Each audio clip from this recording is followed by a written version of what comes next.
If there is one body of truth and one reality, one theory ought to be sufficient.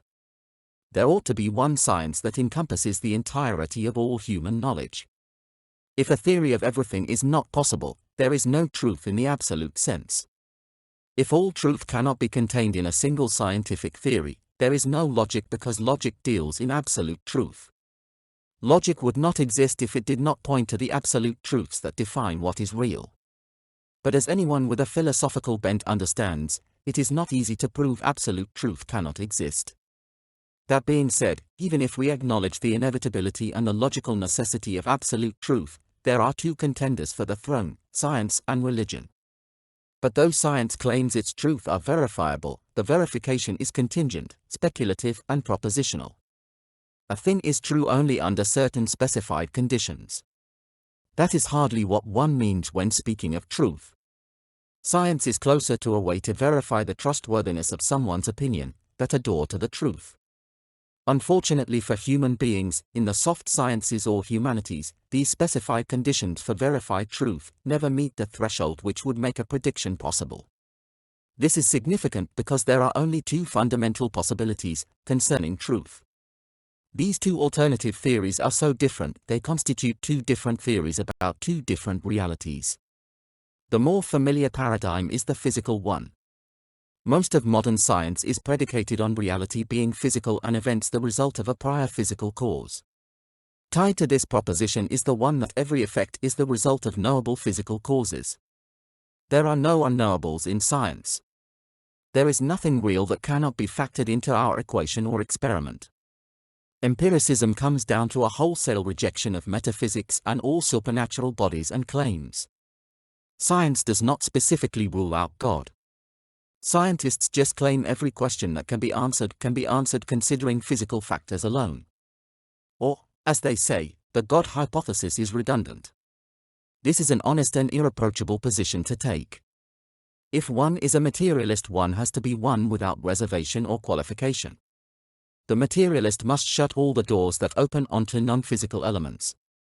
As there is no known means by which additional causes can be introduced into a closed system, we have to suppose all the elements we are working with existed at a prior time. As materialists, we are not permitted to introduce random variables into our equations. The Big Bang is not just the origins of the universe, it is postulated to be the origins of all a naturalist philosopher has to work with. In other words, the Big Bang consists of a naturalist's entire toolbox. The problem with the God hypothesis, as imagined by atheists, is its ability to insert random variables into an equation, experiment, and human-hour explanations. It would seem that once we have accepted the God hypothesis, we have accepted virtually any and every possibility.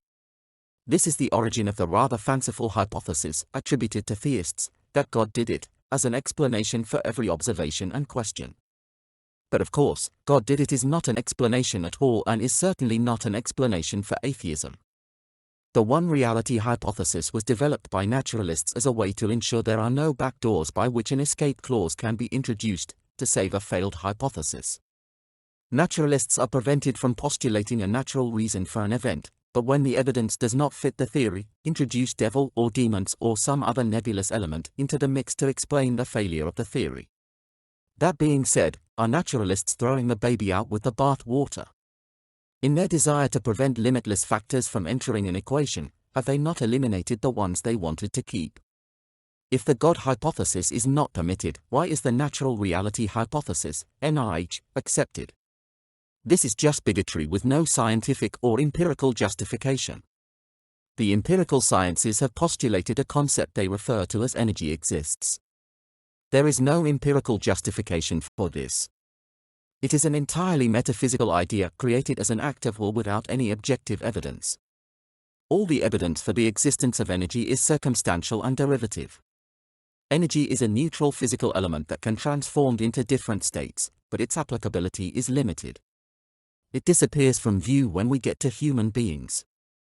The predominance of a factor in the physical sciences, that has little or no relevance in the humanities, is one reason why there is such a disconnect between the hard and soft sciences. We are able to quantify energy and its various manifestations in the physical sciences, but it has to correlate in civics. No one cares how much energy there is in a political party or business idea. And so the humanities have remained largely descriptive. The humanities have no factor that corresponds to the role of energy in the hard sciences. But do you know why this boundary between these two types of sciences exists, one that scientists have never been able to bridge? Of course not, and that is why people do not comprehend how deep and absolute the division between the two realities is. People do not realize there is a division that cuts the fabric of time and space into two parts. The separation is so total human beings are divided, becoming two races. There is nothing greater or more permanent than the division manifested as the divide between the physical sciences and the humanities. But imagine two distinct races of people each inhabiting a different reality. One reality rejects the God hypothesis and assumes the world is natural.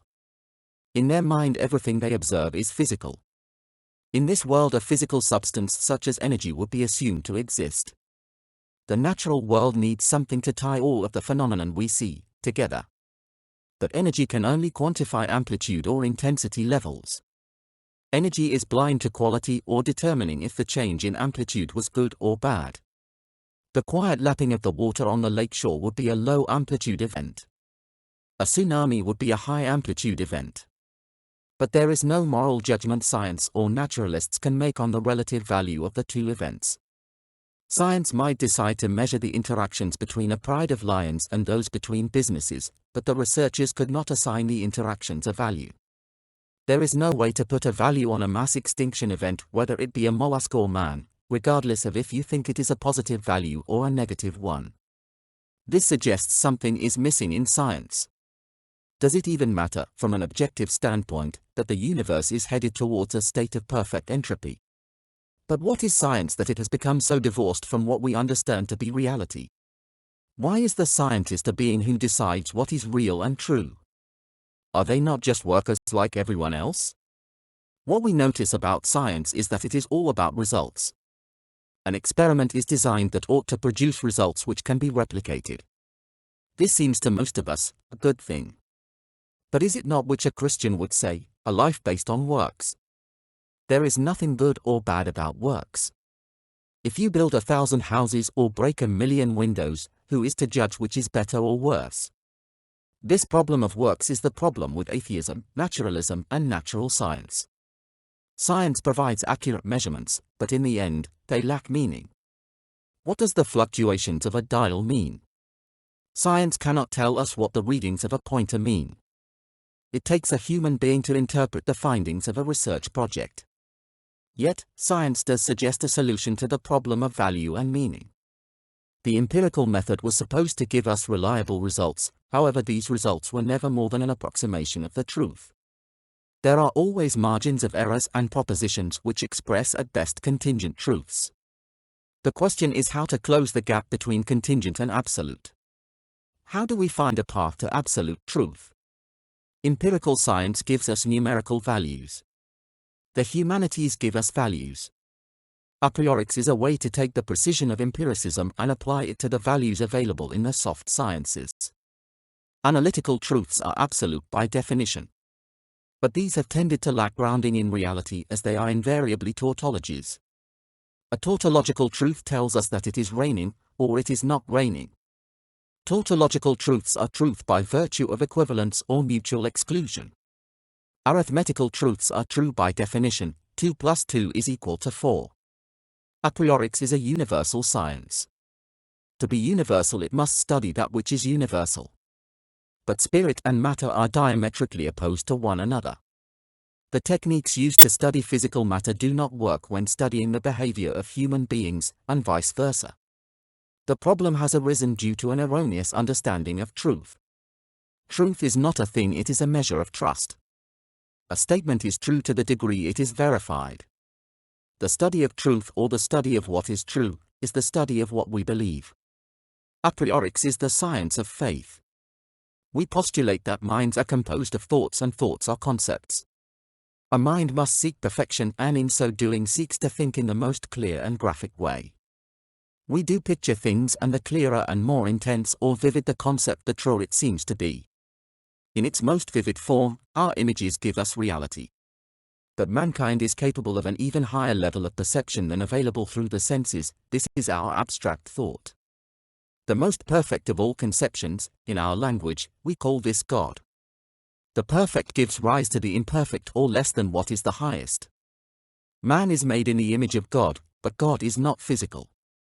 We are conceptual as God is conceptual, and our goal is to be the highest and best conception of who we are, that we can manage.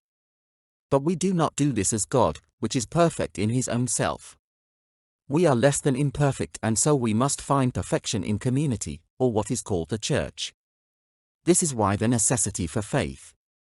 Faith is this perfect conception we seek through others. We as believers are the church. To believe we must have faith. Faith is the intensity with which we trust God, but this, in the context of the church, means we strive to be as God within the context of the church. We must have faith in one another, to manifest faith in God. Our faith in him is imperfect but is made perfect in our faith in the community of believers. This poses a problem for non-believers. Their lack of faith in others translates into a sense of fear of others. They see people as a source of risk. To mitigate this risk, they create and control property by means of the regulatory function of the state. The state creates laws for the regulation of property. Laws eliminate the need for faith and the church is rendered irrelevant. But if the state excises faith from the human soul, what is left? Do we not become automaton and machines, going through the processes to reach an end prescribed by the state? Is this not what the education system has become? We are all taught to follow the prescribed steps, regardless of if they have meaning or purpose or value. What is important is the level of obedience, not necessarily the level of achievement. There is no vision in our jobs. We are instructed to perform a series of steps a prescribed way. There is no mental engagement possible or required. How then are we to have faith, in either the process or those who have instituted it? Thus, we are divided by the very system we inhabit. If we have no faith, how do we have vision or direction? Faith is ontological. It is forward-striving. But the problem is that in seeking faith in a system governed by law, we come up against the need for norms. To have faith we must have something to have faith in, and these are called norms. If we are expecting to find truth, we must accept this truth will come to us in the form of normative standards of conduct, at least in relation to society.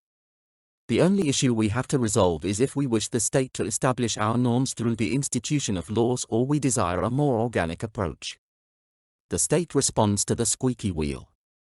It does not mean we do not have norms, it only means the norms are established by the most noisome and irritating populations. But who do we have faith in? Whom do we fear? If we study faith as a quantifiable factor, we can compare the benefits of faith to a life lived in fear. If faith is viewed as a process of building trust, then a correlate of faith is the formation of social norms. These become standards of conduct that lead to a stronger economy. At issue is whether the regulatory state can set the standards and oversee them, or whether this is better done organically. A norm in this sense is a standard set by the group itself. Ultimately, the campaign against social norms becomes a campaign against organic standards developed and enforced by the sector itself. This migrates to science itself. Once we permit science to operate as a norm-setting body, it establishes a standard applicable to all branches. It is not the ability to make dials and meters move that defines science, but the capacity of the researcher to be trusted by others in his community.